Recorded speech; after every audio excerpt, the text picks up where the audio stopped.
મિત્ર, ગાયો એટલે આપણે સમજીએ કે દૂધ દેતી એક આપણી માં.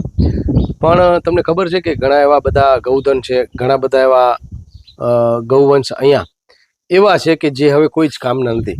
જેમ આપણામાં એમ કહેવાય ને કે વૃદ્ધાશ્રમ, જ્યારે બાળકો કપાતર થાય, યા તો બાળકો જે છે એ સક્ષમ ન હોય, યા તો પછી જે છે એના કોઈ બાળકો ન હોય, એવા વડીલોને આપણે ક્યાં મૂકતા હોઈએ છીએ? વૃદ્ધાશ્રમમાં. અને એ વડીલો પછી એ આપણે કંઈ સમાજ માટે આપી ન શકતા હોય, પણ આપણી નૈતિક એક ફરજ બનતી હોય છે કે એમની આપણે ધ્યાન રાખવાની. તો બીજા અર્થમાં જો કહેવા જઈએ ને તો આ એક કારણ કે એમાં નાના બધા ભાવ છે, પણ એક એવું યુનિટ છે આ કે જ્યાંના ગૌવંશ ઉપર તમે કોઈ અપેક્ષા ન રાખી શકો, કારણ કે એ સતત પોતે પીડાથી, બીમારીથી જે છે ઝૂણસતા હોય છે. એની સંભાળ રાખવી ને એ સૌથી મોટી કપરી પરિસ્થિતિ છે. ડૉક્ટર આવી અને સલાહ સૂચન આપી જાય કે આટલું જે છે એમને ધ્યાન રાખવાની છે, એટલે દવા આપવાની છે. આ બધી જ વસ્તુ આ યુનિટમાં થાય છે. તો આ યુનિટને કયા તરીકે ઓળખવામાં આવે છે એની વાત કરશું આપણે અહીંના આ સંસ્થા સાથે જોડાયેલા અને વર્ષોથી મંજી બાપુની જેમ જેની સાથે પડછાયાની જેમ રહેલા વ્યક્તિ છે. ખાસ કરીને દરેક પ્રવૃત્તિ સાથે જોડાયેલા છે. એમનો પરિચય લેશું અને ત્યારબાદ આ યુનિટ વિશે ચર્ચા કરશું. તમારો પહેલા પરિચય આપજો. મારો પરિચય છે, મારું ખોલી નામ પ્રેમજી, ગામ મોથાણાનું છું. મારે 11 વર્ષ થઈ ગયા અહીંયા કામ કરું છું. ત્યારબાદ આ યુનિટ છે 3જો નંબર.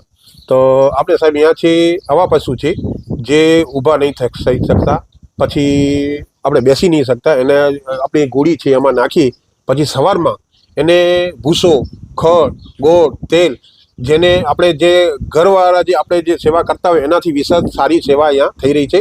ને એ આપણે કરવું જ પડે. ડૉક્ટર આવે સવારના, આપણે કહે કે આનું કરવું છે એટલે આપણે બધું કરીએ સાહેબ.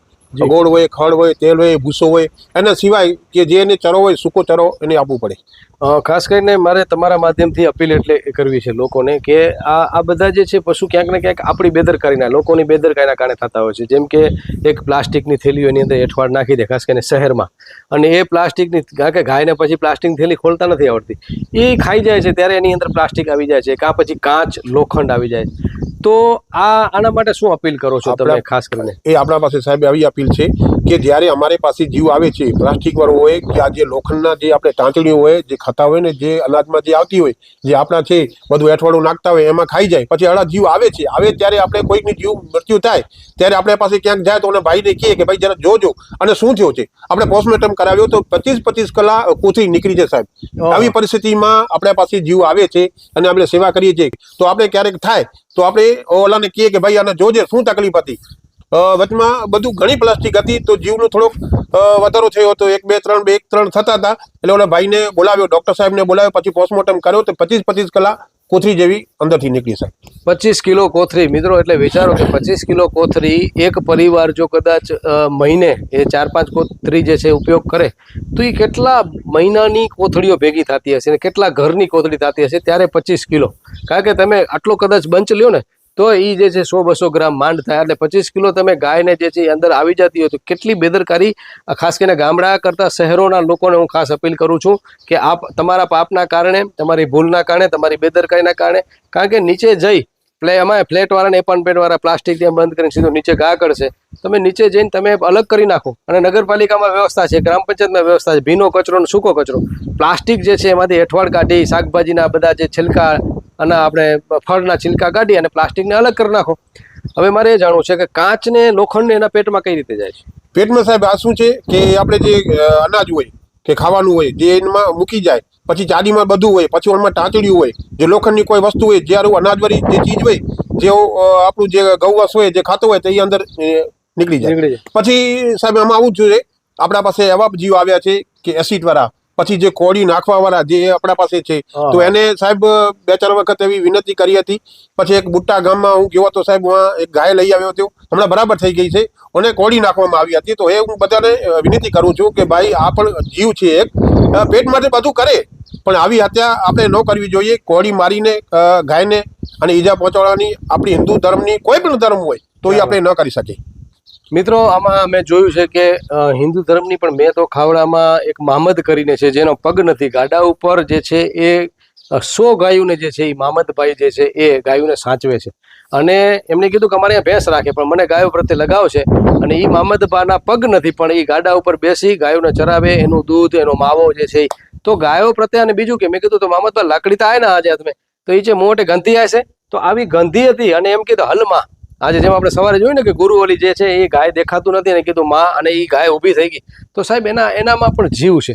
તમે એને લાકડીની ખાલી તમે પ્રેમ દઈને હાથ ફેરવશો ને તોય થઈ જશે. અને આજે જે ગાયો હુમલા કરે છે કૂતરા તમને બટ એનું કારણ છે આપણે, કારણ કે આપણે જે છે એટલા વિકૃત થઈ ગયા છીએ. અને સાહેબ તમારા શેઠે કદાચ આવી ગઈ તો તમે એની ફેન્સિંગ કરી નાખો, ટોટા નાખીને તમે ગાયના જડબા ફાડી નાખો તો સાહેબ ઉપર છે ને જવાબ એ માલિક હોય કે માતાજી આપણે બધાને દેવાનો છે.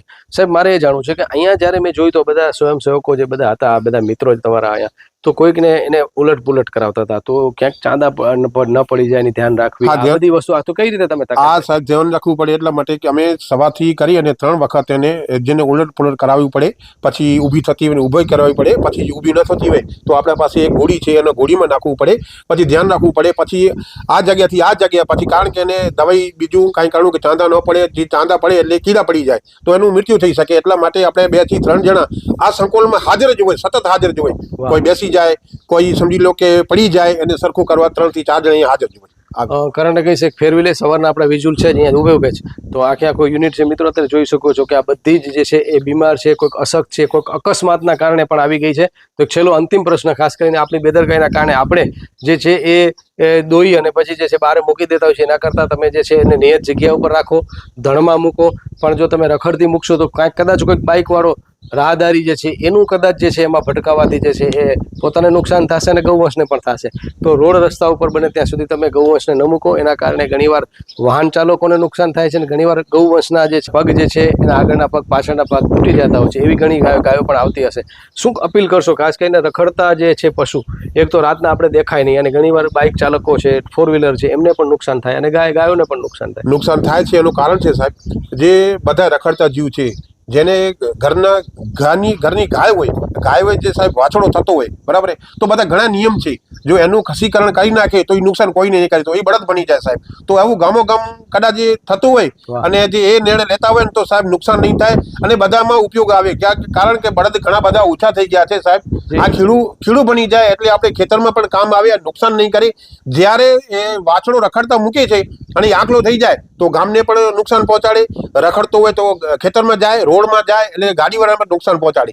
તો જ્યારે ગાય આપણા ઘરે વાછડાનો જન્મ થાય ત્યારે આનું ખસીકરણ કે 12 મહિના રહીને ખસીકરણ કરી નાખો એટલે કોઈને નુકસાન નહીં પહોંચાડે. બહુ સારી વાત છે મિત્રો.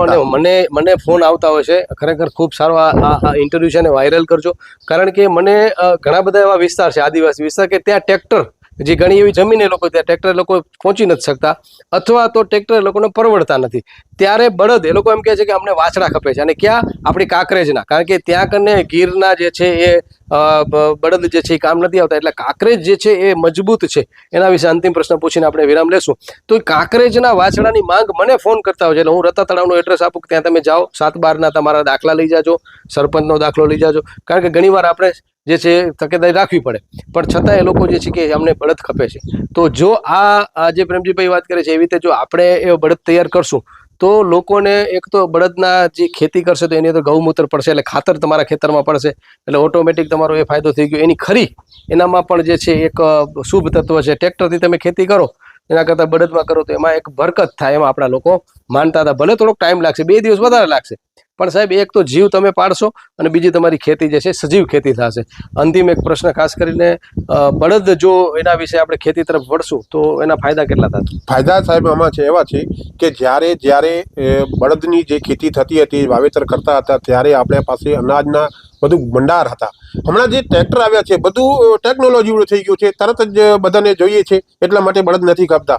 પછી શું વાત છે આમાં કે બળદનું જ્યારે પણ ખેતરમાં જ્યારે પગ પડે એટલે આપણે ધન્ય થઈ જાય. અને જે ખેડૂત હોય ને એ પોતાને હજી પણ સાહેબ કાઠિયાવાડમાં તમે વાત કરો છો બળદ જ છે બધા, અને આપણા પાસે આવે છે, રસ્તા તળાવ સંસ્થામાં આવે છે, બીજા ઘણા બધા લઈ જાય છે, ઓ ખેતી જ કરે છે, બળદથી કરે છે. કારણ કે આપણું આવું વિસ્તાર છે કચ્છમાં કે બધું ટ્રેક્ટર જોવું પડે, ટ્રેક્ટર પછી કરવું પડે, પણ સમય સાથે ચાલીએ. બળદ બહુ ઓછા થઈ ગયા છે. આપણા પાસે ખેતી બળદની થતી નથી અને બળદ કોઈ રાખતો નથી. એટલા માટે સાહેબ આ નુકસાન થાય છે. ગાડીઓવાળાને. અને બીજી વાત તો આ કે ખસીકરણ કરી નાખે ને સાહેબ તો ઘણું બધું ફાયદો થશે, ગામડાને ફાયદો થશે.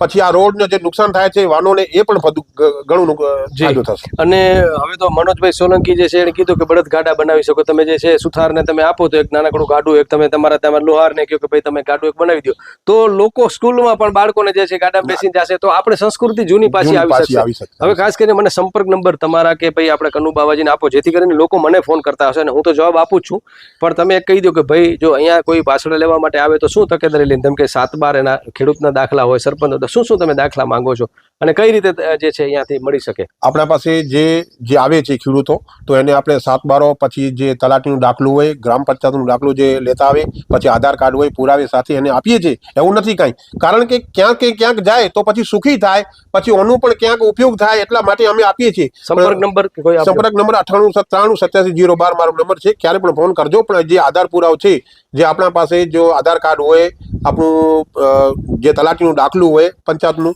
એ બધું પુરાવો તમે લઈને આવશો તો તમને વાછડા મળશે. વાહ! તો મિત્રો, રાતા તળાવ જે છે એ કાંકરેજના મજબૂત વાછડા જે છે તમારા ખેતર માટે, બળદ માટે જે છે આપવા તત્પર છે. હું જે છે પ્રેમજીભાઈના નંબર પણ અહીં આવી ગયા, કનુ બાવાજીના નંબર પણ હું ઘણી વાર મોકલતો હોઉં છું મને ફોન આવે ત્યારે. પણ તમે જે છે એ રાખશો તો તમને બે ફાયદા થશે. એક તો સજીવ ખેતી થશે તમારી, કારણ કે એનું જ ગૌમૂત્ર અને છાણ જે છે ખેતરમાં પડશે, એની ખરીથી તમારું ખેતર પવિત્ર થશે. અને એ જ એક જીવને તમે જ્યારે બે જીવને તમે સાચવી લેશો ત્યારે એનું એક પુણ્ય તમને વધારે મળશે. તો આ એક ઇન્ટરવ્યુ ખરેખર બધા વાયરલ કરજો. કરણ વાઘેલા સાથે જયમલસિંહ જાડેજા, મહાસાપુરા ન્યૂઝ, રાતા તળાવ, નરેડી, કચ્છ, ગુજરાત.